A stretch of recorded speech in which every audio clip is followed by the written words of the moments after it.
She wore my perfume. The same perfume he bought for me every year on our anniversary without fail. Light, citrusy, expensive, the kind you had to ask for from behind the glass counter. She stood no more than 5 feet away from me, her hands folded neatly in front of her, like she belonged at the edge of his casket, like she had the right. And as I watched her whisper to the mortician about the arrangement of the lilies, I realized something I would have preferred never to know.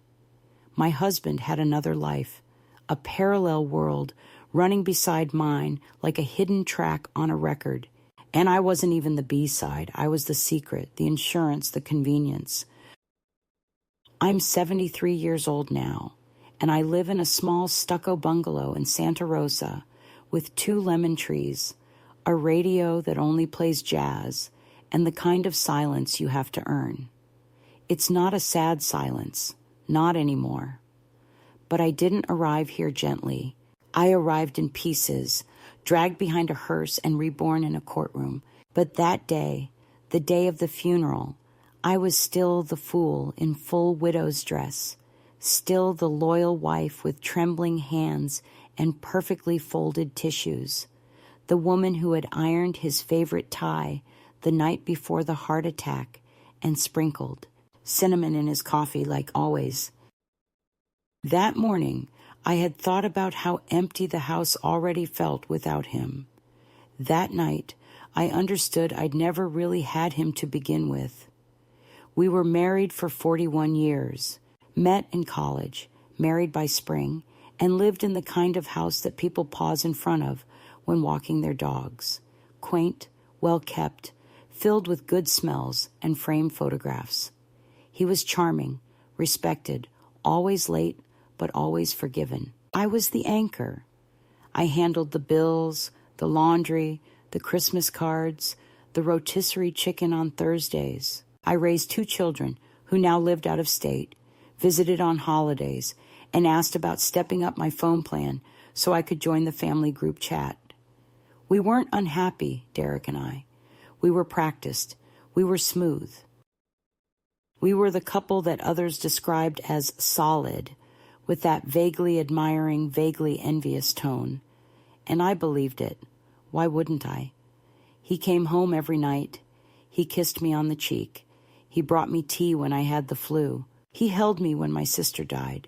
He let me cry into his shirts and never said a word about the stains. The funeral was on a Tuesday, gray and appropriately somber, the kind of day you almost expect to carry a coffin through. I wore black, of course, with the pearl necklace he gave me on our 20th anniversary, the one I had restrung after it broke on New Year's Eve when he'd gotten drunk and spun me too hard in the kitchen. It was a memory I held fondly, still do, in a strange way. The church was half full. Neighbors, co-workers, a few cousins we hadn't seen since the early Clinton years. I sat in the front row with my daughter on one side and the weight of 41 years on the other. Then the doors opened, and they walked in.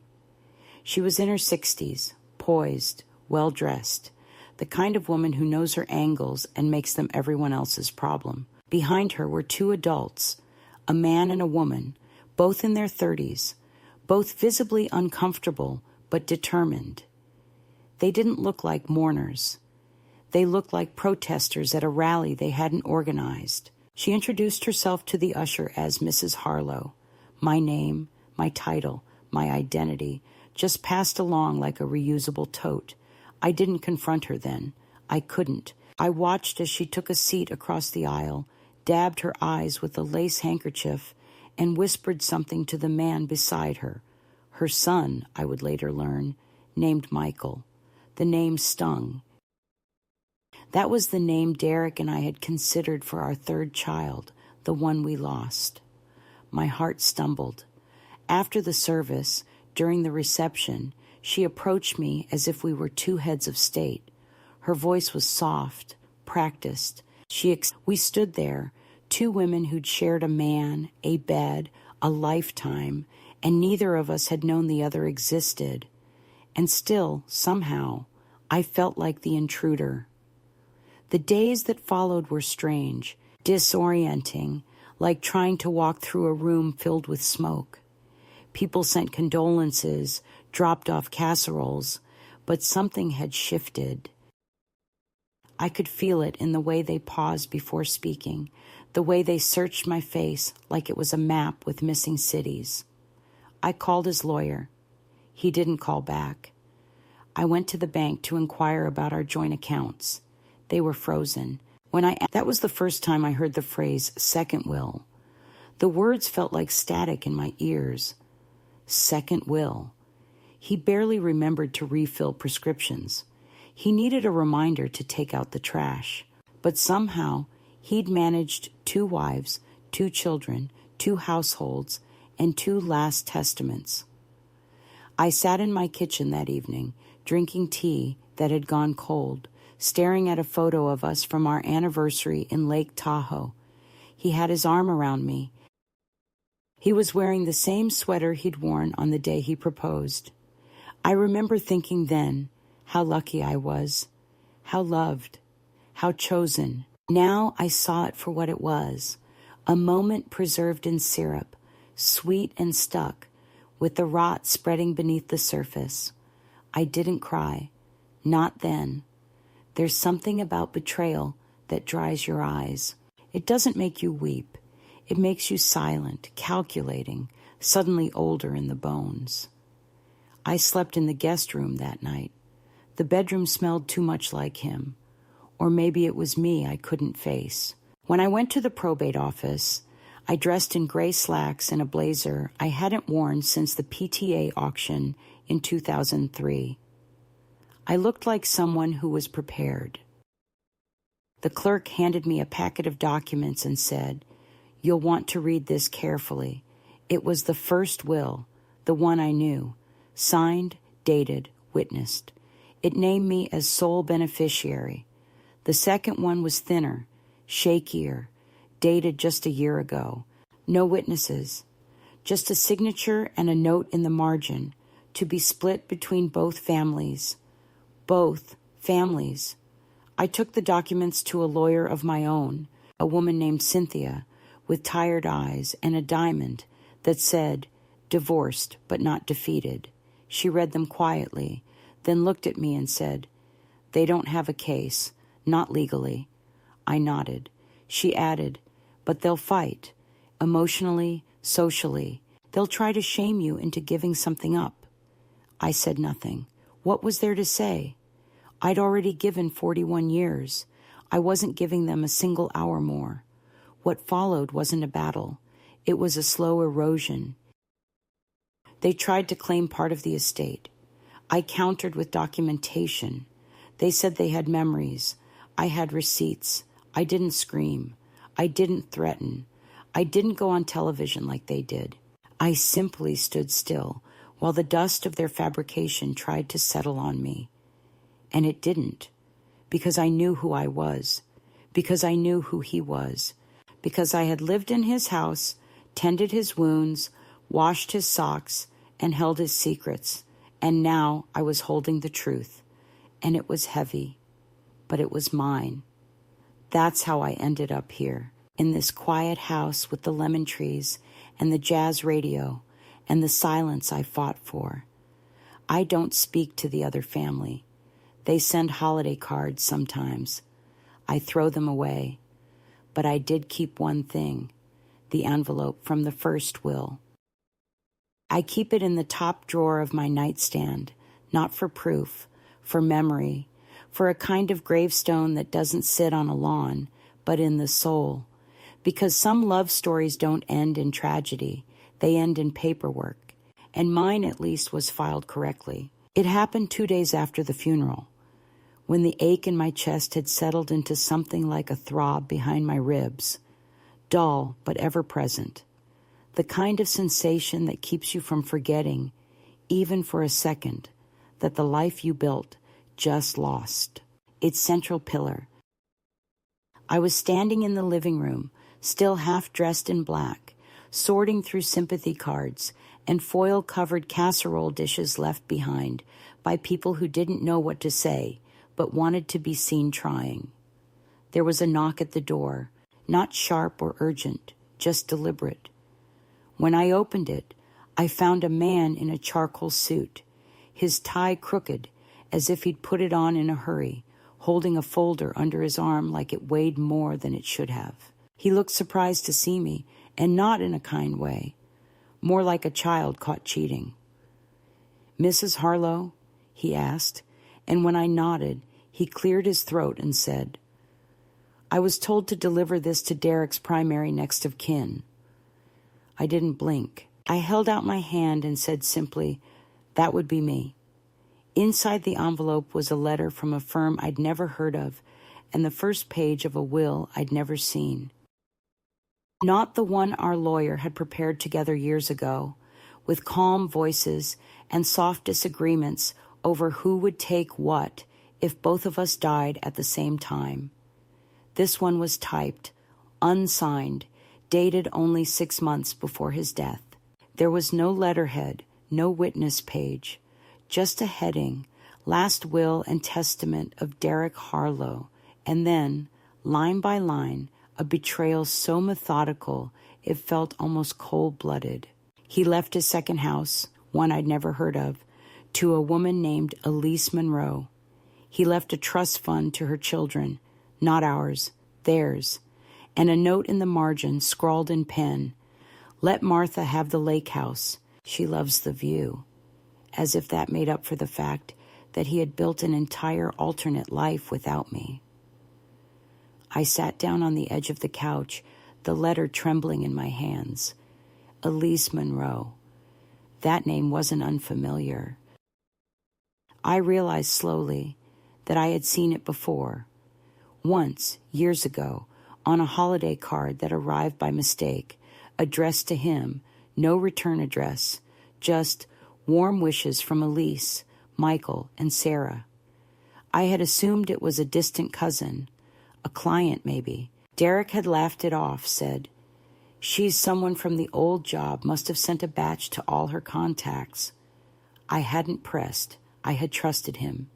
I hadn't wanted to become one of those wives, the suspicious ones, the insecure ones. I took him at his word because love without faith becomes a negotiation, and I wasn't interested in haggling for my husband's honesty. But now, looking at this legal script, I understood the truth wasn't something I could ask for anymore. It was something I'd have to excavate like bone from dirt. I called our lawyer, Paul Hanley, a man who had once been Derek's golf buddy and who'd eaten pie in my kitchen more times than I could count. He sounded nervous when he picked up.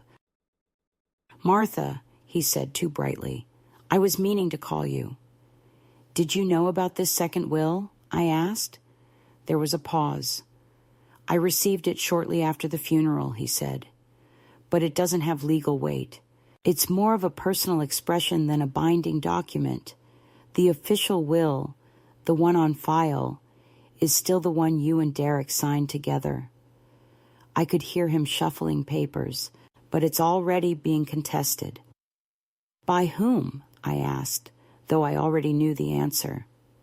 "Elise Monroe," he said, "and her son, Michael." The names felt like pins in my skin. He continued, "They've retained counsel. I wouldn't worry too much. It's thin. They don't have standing. But you should prepare for some noise, public and private." Noise. That was one word for it. What followed wasn't noise. It was a campaign. Elise gave interviews to local reporters, weeping softly into the camera, calling Derek the love of her life, painting a picture of stolen legacy, of heartbreak, of a woman erased. She said I knew about them. She said we had an arrangement. That word echoed like a scream in an empty hallway. Arrangement. As if I had consented to being the backup.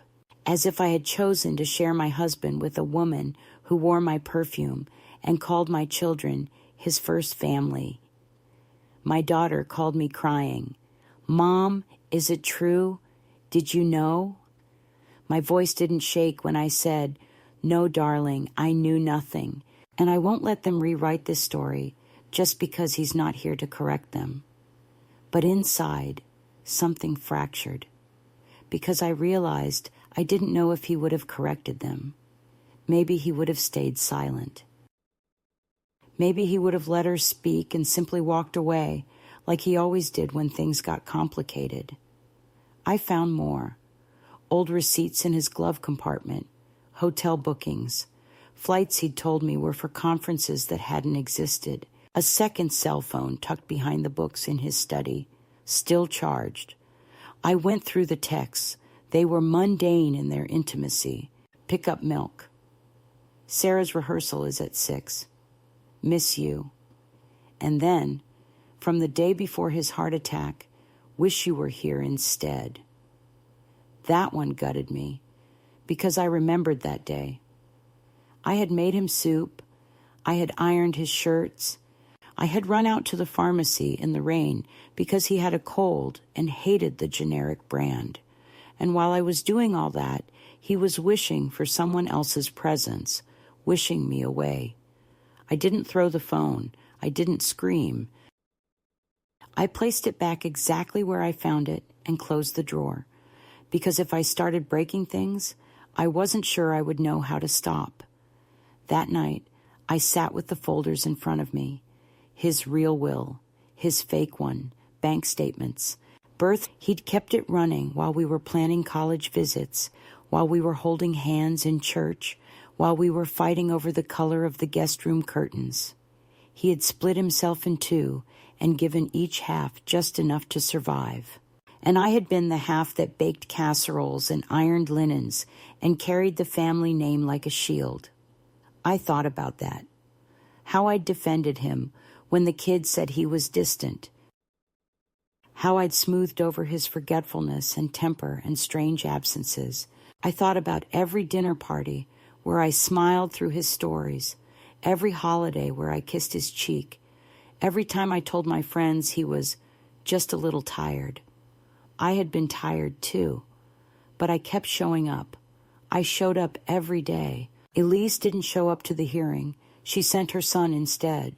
He tried to look confident, tried to stare me down from across the courtroom, but I saw it, the fear behind the arrogance.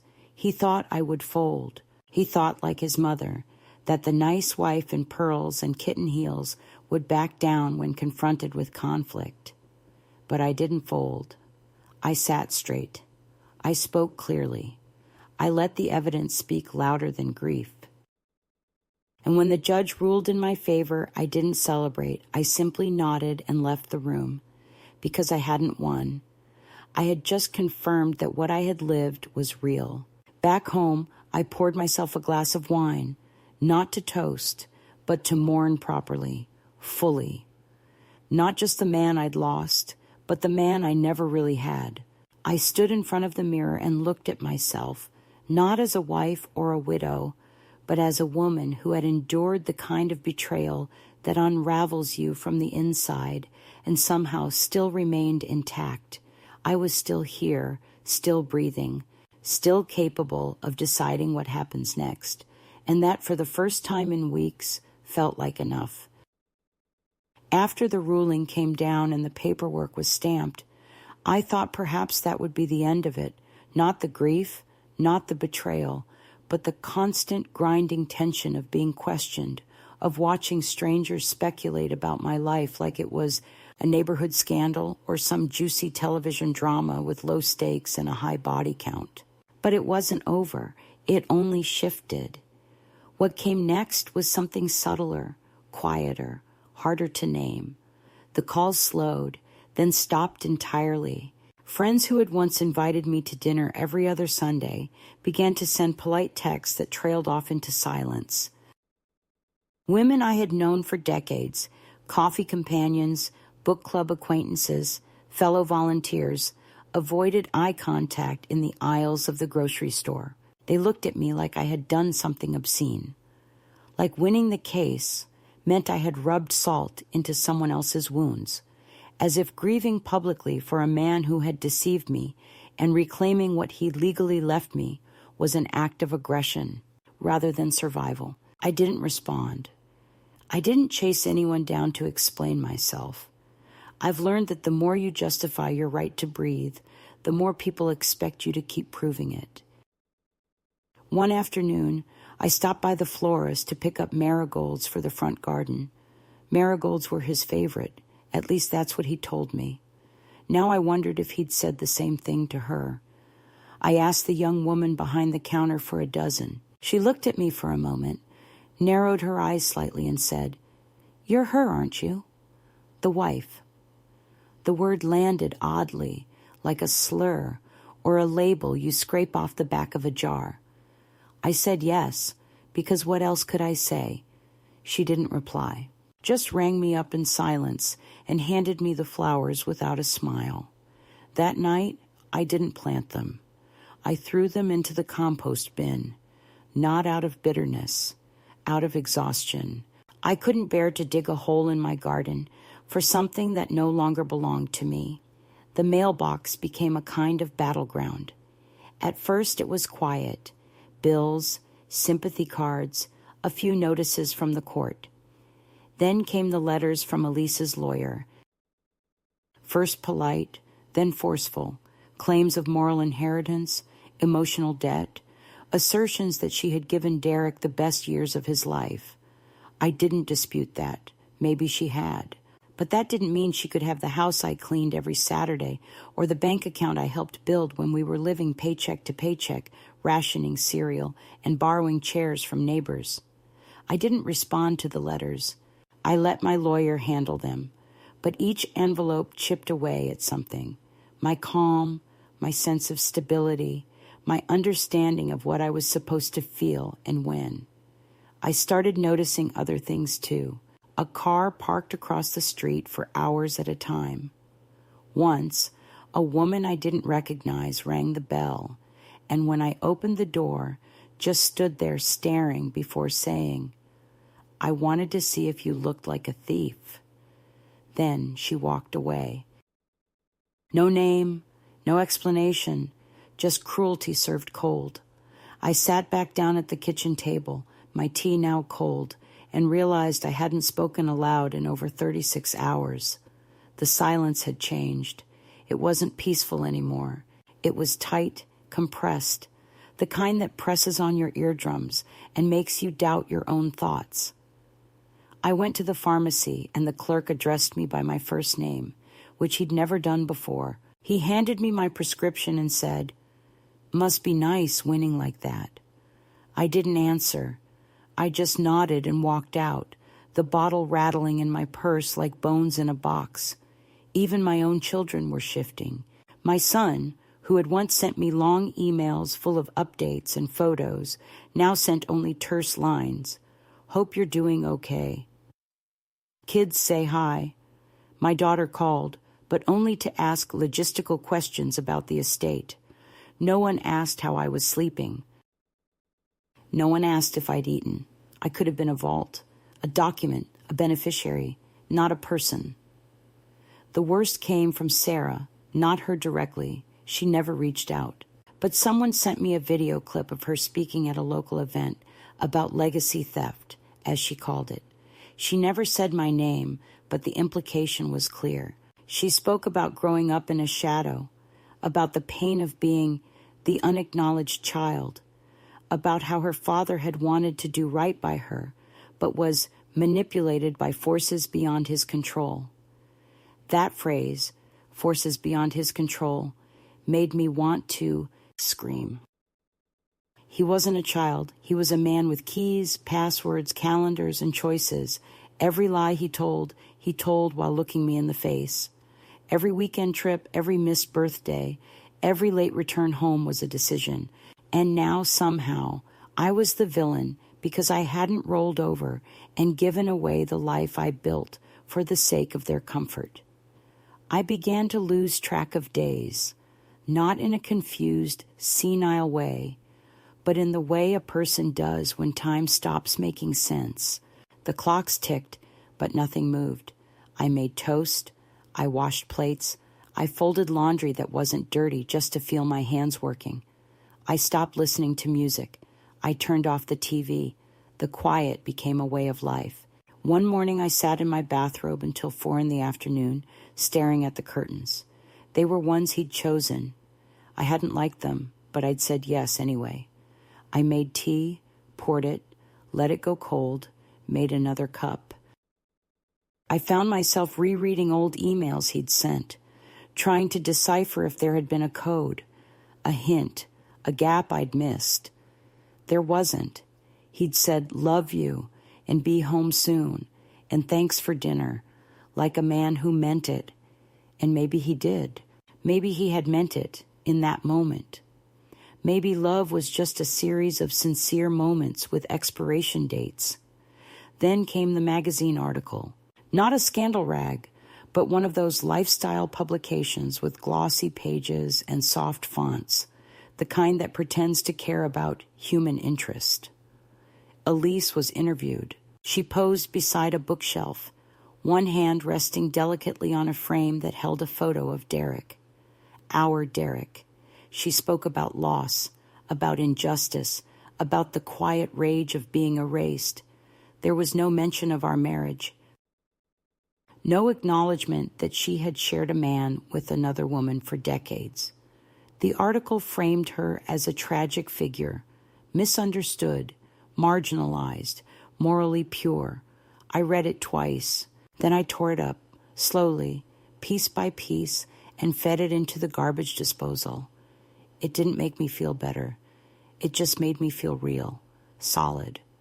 A woman who could still choose what entered her home and what didn't. I stopped wearing my wedding ring, not because I stopped loving him, some part of me probably never will, but because it felt like a lie, a performance, like I was still playing the part of a woman who belonged to someone, when in truth, I belonged only to the memory of a man who had divided himself like a pie and left me the crumbs. I placed the ring in a small box, the same one I kept his cufflinks in, and slid it to the back of my dresser. I didn't cry. I just let my hand feel light again. At night, I began sleeping with the window open. Even in the cold, I needed the air. I needed to hear the sound of something moving that wasn't inside my own head. I started writing letters, not to anyone, just to myself. Letters I never intended to send. I wrote about the first time I met him, the first time I held our daughter, the day he forgot our anniversary and made up for it by dancing with me in the kitchen to a song we both hated. I wrote about how I felt when I realized he had been gone long before he died. I didn't keep the letters. I burned them in the sink, one by one. The smoke curled up like incense, and I watched it disappear as if grief had a shape I could release. I began to walk in the evenings, just around the block at first, then further. I didn't say hello to anyone. I didn't make eye contact.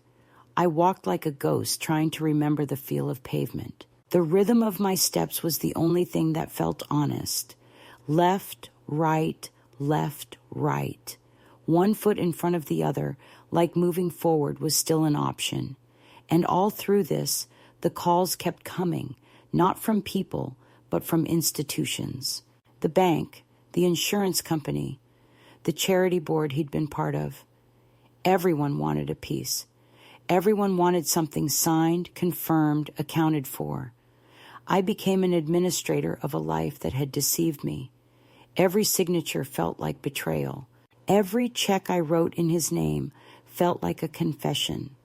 This was the quiet escalation, not explosive, not cinematic, just the steady erosion of normalcy, of peace, of faith in the idea that truth wins on its own.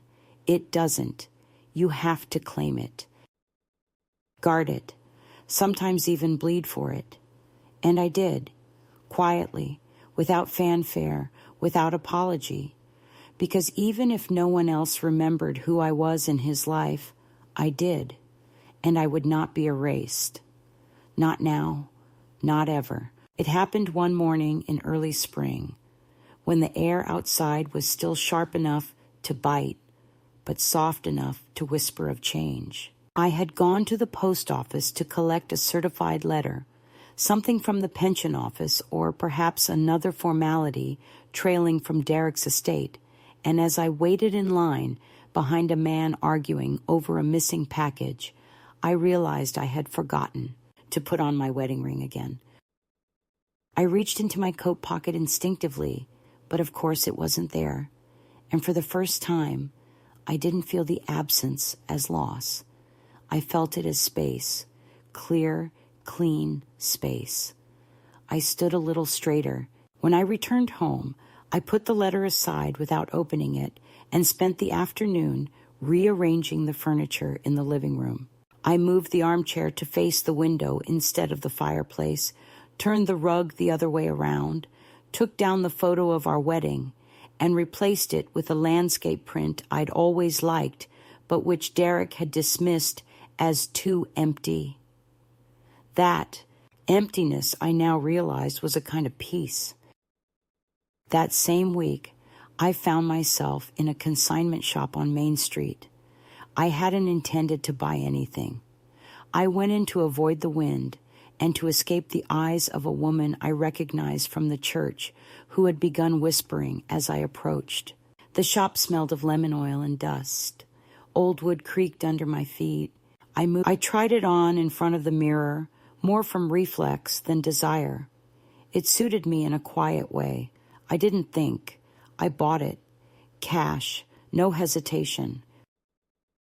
At home, I wrapped it around my neck before making tea, letting the fabric sit against my skin like permission.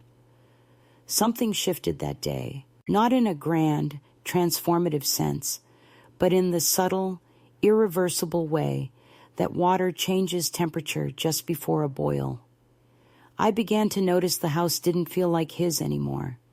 It was mine again. The rhythm of the days no longer carried his echo. I stopped anticipating the sound of his keys in the door.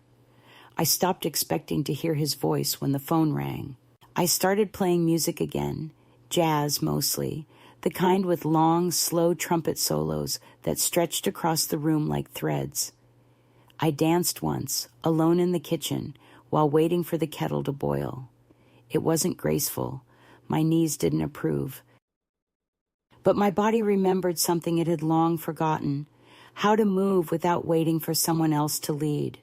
The garden became my sanctuary. I pulled weeds with deliberate force, planted rows of herbs and a few tomatoes, talked to the soil as if it owed me an apology. In the past, Derek had liked to supervise from the patio, drink in hand, offering suggestions that were less about gardening and more about control. Now the silence outside was a partner, not a judge. The plants grew as they wished, crooked, defiant, thriving. I found a bird's nest in the hedges. 3 pale blue eggs sat inside. I checked on them every morning, quietly, reverently, like they were proof of something I couldn't yet name. Then came the journal. It had been tucked behind a stack of cookbooks in the far cabinet, one I rarely opened. A small leather-bound notebook, unmarked, the kind sold in gift shops next to pens with inspirational quotes. I opened it expecting grocery lists, reminders, perhaps a few budget notes. But it wasn't his. It was mine, my handwriting. Pages dated nearly 15 years ago, filled with sentences I had written and forgotten. Lines like, "Today I sat in the car for 20 minutes after errands because it was the only time I felt alone and not lonely." Or, "He laughed at me when I cried during the film. Said I was being silly. I smiled anyway. I read every page. I didn't cry. I didn't feel ashamed. I felt seen by my younger self, by the woman who had lived through years of being gently diminished, subtly erased, taught to make herself smaller in ways that seemed polite, civilized, even loving. I took that journal and placed it on my nightstand. Each night I read a passage. Each morning I wrote a new one, sometimes only a line, sometimes more. I slept 8 hours and woke without dreaming. I went all day without thinking of them. I bought myself new sheets and they smell like eucalyptus and clean beginnings. I didn't write for memory. I wrote to mark my presence, not for anyone else. For me. It was around that time I stopped answering numbers I didn't recognize. I stopped checking the mailbox daily. I let voicemail pile up. Whatever they wanted, whoever they were, they could wait. My time was no longer a resource to be mined. It was mine. One afternoon, I walked past the local library and, on impulse, went inside. I hadn't been in years. I wandered the aisles, letting my fingers trail across the spines. A librarian asked if I needed help. I said no, but thank you. Her smile was kind, non-intrusive, the kind that reminded me of old friends and quiet afternoons. I found a book of poetry, slim and unassuming, tucked between two encyclopedias. I checked it out. That night, I read it cover to cover. One line stayed with me. Freedom is not flight, but stillness in a room you chose. I started going for coffee once a week at a small place downtown. It wasn't fancy, but it was warm and smelled of cinnamon and burnt toast. I didn't talk much. I brought the book with me. Sometimes I scribbled lines on napkins. The waitress began to remember my order. "You're the lady with the scarf," she said once. I liked that. I liked being something simple in someone else's day. Then came the moment I knew I had turned a corner. I received a letter, not from Elise, not from Michael or Sarah, from someone else entirely, Derek's sister. We hadn't spoken since the funeral. She had looked at me then, with eyes full of questions she hadn't had the courage to ask. The envelope was plain, the handwriting shaky. Inside, a card. "I'm sorry I didn't believe you. I think now he fooled all of us. If you ever want to talk, I'm here." I didn't reply right away. I wasn't sure I would at all, but I didn't throw it away. I placed it beside the journal. A maybe. A small door, not yet opened. I began to bake again, not for others, for myself. Banana bread, scones, cinnamon rolls. The kitchen filled with the smells of comfort, of nourishment. I ate on the porch when the weather allowed. I bought a small bird feeder and watched finches gather in the morning. One of them had a crooked wing. I named her Agnes. She came back daily, persistent, scrappy. I admired her. I felt a kinship. I spoke to her sometimes. "You and me both, sweetheart," I'd say when the wind picked up and she refused to be blown off course. One morning, I opened my closet and packed 3 bags of clothes I no longer liked.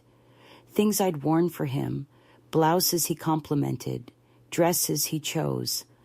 I took them to the donation center and left them without ceremony. On the way home, I stopped at a boutique and bought a cardigan the color of wine.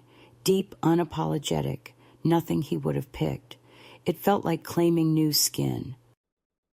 That evening, I looked at myself in the mirror, not to assess, not to correct, just to see. I saw the lines, the softness, the strength that had returned in ways I hadn't expected. I saw a woman not waiting anymore, not asking to be chosen, not mourning what had never truly been hers. I saw someone beginning, not rebuilding. I turned on the record player, the old one in the corner he said took up too much space. I placed a vinyl, Ella Fitzgerald, our first dance song. I danced again, alone, slowly, not to remember him, but to remember me. It was on a Sunday afternoon when I first heard her voice again, not in person, but filtered through the flat, polite cadence of a voicemail message that was not meant for reconciliation, but rather for optics. "Martha, I hope this message finds you well. I just wanted to say, there's still time to come together and talk. There's no need for lawyers. I'm sure Derek would have wanted us to find peace.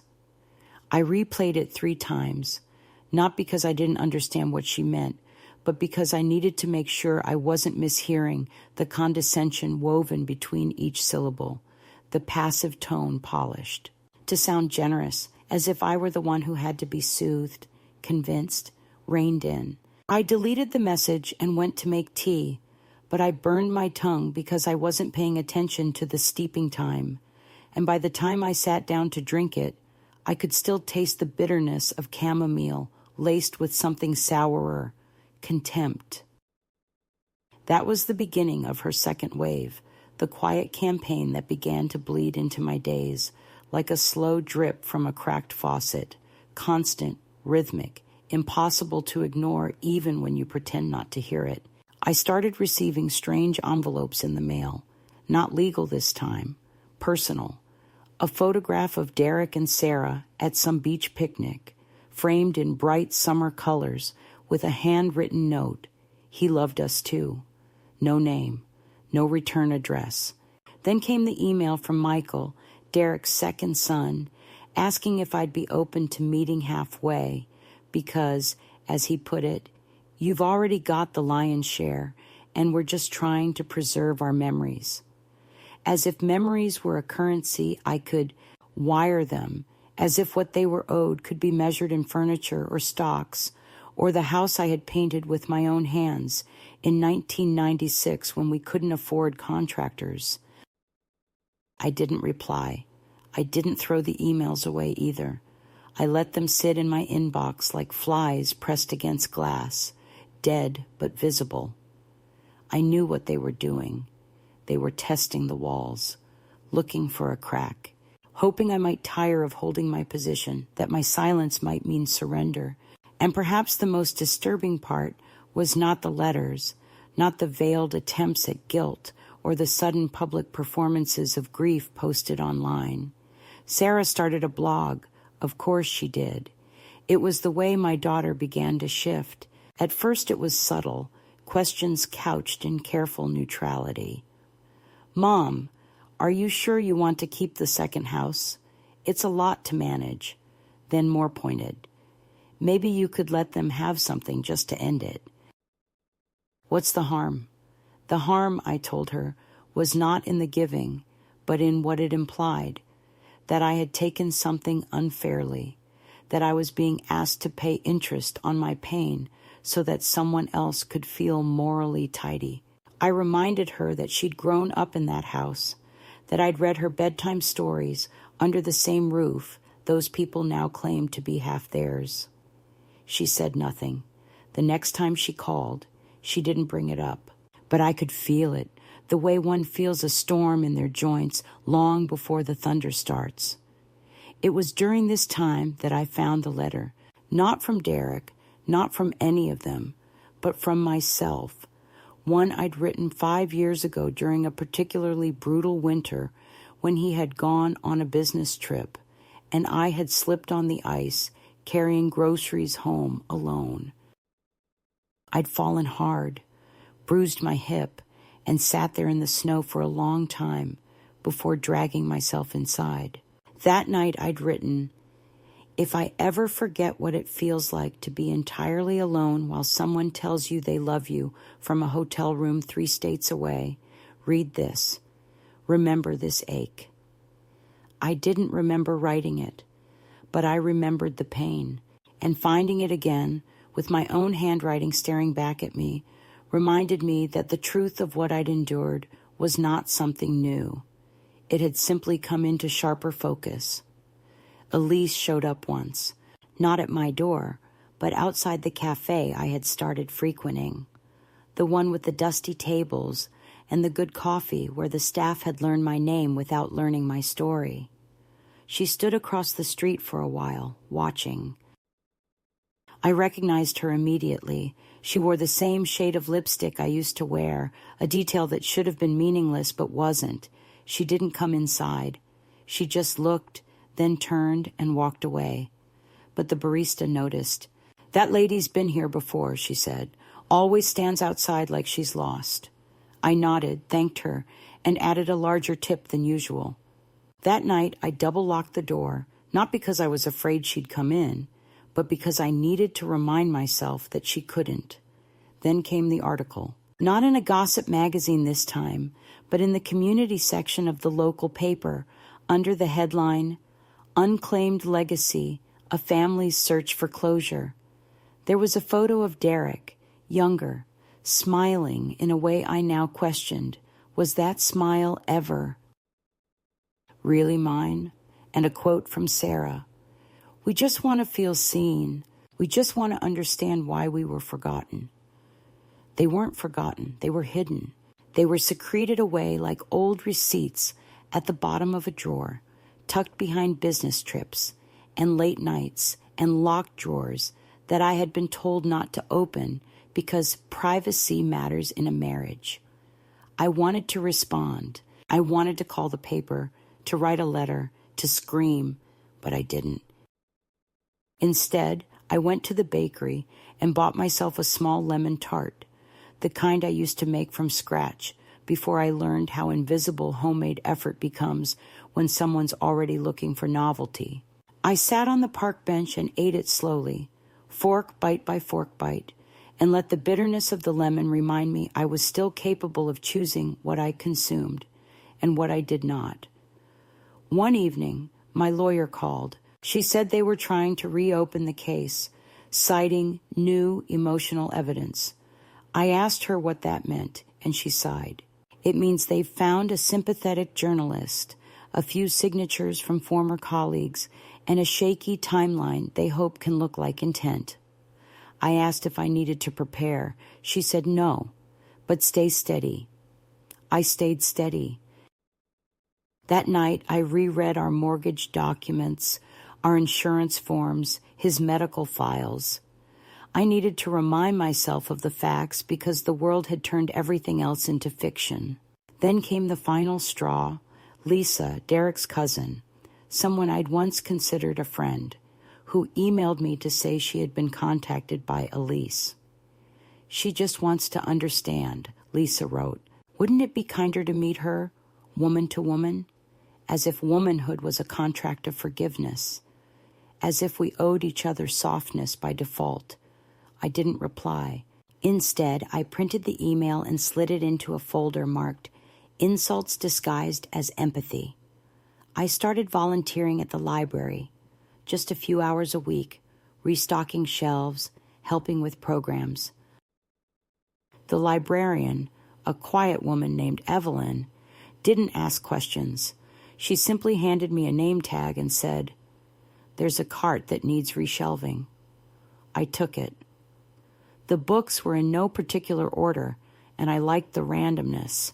Some were cookbooks, some were thrillers, some were children's stories that made me remember how much I used to love reading out loud before my voice began to tremble from holding too many unsaid things. One afternoon, while shelving a book on bird migration, I noticed a child staring at me from the next aisle. He couldn't have been older than 7, his hands sticky with the remnants of a lollipop, his eyes wide with something like recognition. "You look like my grandma," he said. I smiled. "Is she nice?" He shrugged. "She's gone." I nodded. "Mine too." We stood in silence for a moment, two strangers carrying absence like a backpack. Then he ran off, and I continued reshelving. But something about that moment stayed with me, the reminder that grief isn't a competition and no one wins. I stopped answering the door if I didn't recognize the knock. I stopped justifying my choices, my space, my right to exist without explanation. I started sleeping better. Not deeply, but peacefully. A kind of sleep that comes from knowing you've already endured the worst and nothing else will surprise you, only disappoint. I replaced the curtains in the living room. I painted the guest room. I took down the last photo of Derek, not in anger, just as a final, quiet decision. When I dusted the frame, I thanked it for its service, then packed it away. I put a mirror in its place, so I could see myself instead. And so I continued, not healed, but whole in the way that a tree is whole after lightning, scarred, standing, still rooted. They could write their articles, send their letters, knock on my door, and wait outside cafes all they wanted. I was not theirs to retrieve, not anymore. The final act did not announce itself with thunder or fire. It began, as most irreversible things do, with paper. A notice from the county, certified, stapled, dry, petition for equitable division of marital property. They were trying again. Elise and her children had filed through a different channel this time, hoping for a judge more sympathetic or simply more distracted. The motion was framed in language so convoluted, I had to read it 3 times to understand they were attempting to seize partial ownership of my house, the one I had paid off, repaired, painted, filled, emptied, and somehow kept warm through. 41 winters. They claimed emotional residency. They claimed moral right. They used phrases like intertwined domestic histories and shared patriarchal entitlements. They attached photos of Derek at Sarah's high school graduation, statements from family friends who swore he had spoken of 2 homes, both of equal love. I didn't panic. I sat down with the folder, placed it beside the radio, and played a record, Billie Holiday, Aching and Clear. I read the affidavit again with Billie's voice beside me and thought, this is what it looks like when people try to make theft sound like longing. I called Cynthia, my lawyer. She was furious in the way only quiet women become when they're tired of being underestimated. This is procedural harassment, she said. They know they can't win. They just want you exhausted, maybe humiliated enough to settle. I said, I won't. She said, then let's make them regret this. Over the next 6 weeks, I became my own archivist. I printed bank records, dug up handwritten notes from Derek tucked in old cookbooks, compiled emails, vacation receipts, insurance policies. I wrote a sworn statement. I had it notarized. I built a paper fortress from the bones of our life, and with every file I added, I felt less like a widow and more like a witness to my own survival. They wanted proof that he had loved me more. I gave them proof that I had built the life he borrowed from. They wanted emotional stakes. I gave them the unpaid bills, the broken appliances, the hours logged beside hospital beds, the calls I made to calm his temper, the meals I cooked after arguments, the socks I mended while he slept off his guilt in another woman's bed. They wanted division. I gave them weight. Then came the day of the hearing. Not dramatic, a courthouse annex, fluorescent lights, thin carpet, the smell of old coffee. I wore a navy dress, no jewelry. I didn't want to look rich. I wanted to look clear. Elise sat across from me, her hair too bright for her age, her mouth painted in defiance. Michael sat beside her, his jaw tight, holding a folder he hadn't read. Sarah was not there. I wondered if she finally felt shame. The judge was a woman, middle-aged, her face unreadable but not unkind. The lawyers made their statements. I did not look at Elise. I looked at the judge. I spoke only when asked. I didn't raise my voice. I didn't cry. I said, I was married to Derek Harlow for 41 years. I was unaware of his other relationship. I was not consulted. I was not offered negotiation. I discovered his duplicity at his funeral. The judge nodded, took notes, asked me to confirm dates. I answered with precision. Then Cynthia handed her a folder, a thick one. Inside, 41 years of proof, of labor, of presence, of history. Elise's lawyer objected to its length. The judge silenced him with a glance. Elise took the stand. Her voice was soft, her tone rehearsed. She spoke of birthdays, holidays, years of affection, promises made and broken. She said she was not trying to steal, only to claim what had been morally hers. She began to cry. I watched without emotion. It was not that I felt nothing. It was that I had finally stopped mistaking her pain for justice. When it ended, the judge did not issue a ruling immediately. She said she would deliberate. We were told to wait. Outside the courtroom, Elise approached me. Her voice shook with frustration. Why are you doing this? You got everything. I said, yes, because I stayed, because I endured, because I was lied to like you were, and I still refuse to let that lie write over my life. She said, he loved me. I nodded. That may be true, but he committed to me. That's what this is, not love, contract. She turned away, muttering something about selfishness. I watched her go and felt nothing. Not hate, not victory, just air returning to my lungs after too many years of holding it in. 2 weeks later, the ruling came. The petition was denied, final, irrevocable. I read the decision 3 times, each sentence a small absolution.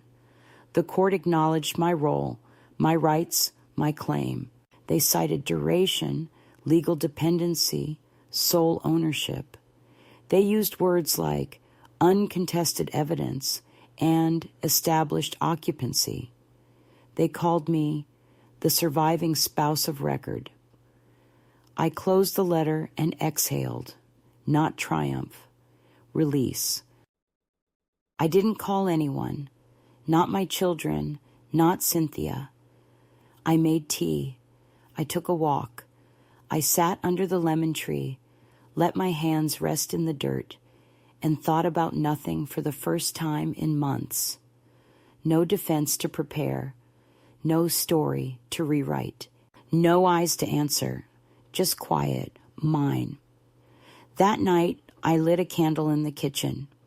I took out the envelope that held the first will, the legal one, the one we signed together before lies metastasized into lives. I opened it, read it one more time. I did not feel loved. I felt named. That was enough. I placed it in the fireplace, watched it curl, crack, vanish. I didn't need it anymore. The law had seen me. I had seen myself. The rest could burn. It's been over a year now since the ruling, since the courthouse air, since I last heard Elise's voice or saw Michael's name in my inbox or found another envelope on my porch, trying to rewrite my life into a shared narrative that never was. The house has changed in ways only I would notice. New curtains, new spices in the kitchen, fewer shadows in the hallway. I stopped checking the mailbox first thing in the morning. I stopped bracing myself before opening emails. I no longer expect accusation behind every phone call or silence after every pause. The quiet now feels earned. It doesn't throb, it rests. It allows me to sit in the afternoons without explanation and watch the same tree bend under different weather and remind myself that endurance is not a punishment, it's a skill. I sometimes wonder if Sarah ever looks up the court records, if she reads the words stamped on paper and feels shame or just distance. I wonder if Elise ever regrets going to war with a woman who did nothing but stand her ground. I don't wish them harm. I don't wish them anything. That's the most honest thing I can say. I go swimming now, 3 mornings a week at the community center pool. I don't talk to anyone, and no one talks to me except for the front desk girl who smiles without agenda and the older man in lane 3 who always arrives exactly 6 minutes late. In the water, I don't think about Derek. I don't think about court. I don't think about lies. I think only of breath, of movement, of how the body remembers balance if you let it. The water holds me without question. No past, no legal standing, just buoyancy, just motion. I come home wet-haired, make breakfast, eat it slowly, and read poetry to the plants I'm still not sure how to care for properly. Some thrive, some wither. I let both happen. On Sundays, I take walks to the library, where I now help with the children's reading hour. They don't know my story, they don't care. They only know I do the voices right. They laugh when I make the owl sound, or when I give the fox a British accent. I leave feeling lighter. I come home and sit with a journal I've kept faithfully now, not out of habit, but out of respect, for my own voice, for the truth I no longer need validated to believe. I write things like, "Today I bought plums just for the color. I wore earrings he always said were too loud. I didn't think about them until dinner, and then I write nothing for days. And that's also fine. Silence can be a sentence." The last time I went through the attic, I found a box I hadn't seen since the first spring. Inside, our wedding album, a broken clock, 3 dried corsages, and one of his letters, years old, folded into a square so tight it looked like a secret begging to stay buried. I didn't open it. I tied the box shut with kitchen twine and left it by the donation bin. I don't need relics. I don't need archives. What I lived isn't in paper. It's in muscle memory. It's in the way I open windows now, in how I sleep without flinching, in how I eat alone and never once feel diminished. I don't belong to a marriage anymore. I belong to myself. Sometimes women ask me for advice, quietly, in passing, behind the cover of Safe Conversation. They say, if it feels like betrayal, it is. If it feels like silence is being weaponized, it is. If you are shrinking, something is wrong. And shrinking to keep peace is still a kind of war. They nod. They understand. And then we talk about something else. But the air between us has changed. That's enough. The ring is still in the drawer. The safe deposit box is empty. The name on the mailbox is only mine now. Some days, I say it aloud when I come home, just to hear the echo of my own voice in a house that used to belong to both of us. I say, "Hello, Martha," and I mean it. I mean it as a greeting and a blessing. Not because I'm lonely, because I'm here, because I stayed, because I chose not to disappear, just because someone else tried to live 2 lives in secret. He's gone. I am not. That's the truth. That's the ending. That's the peace.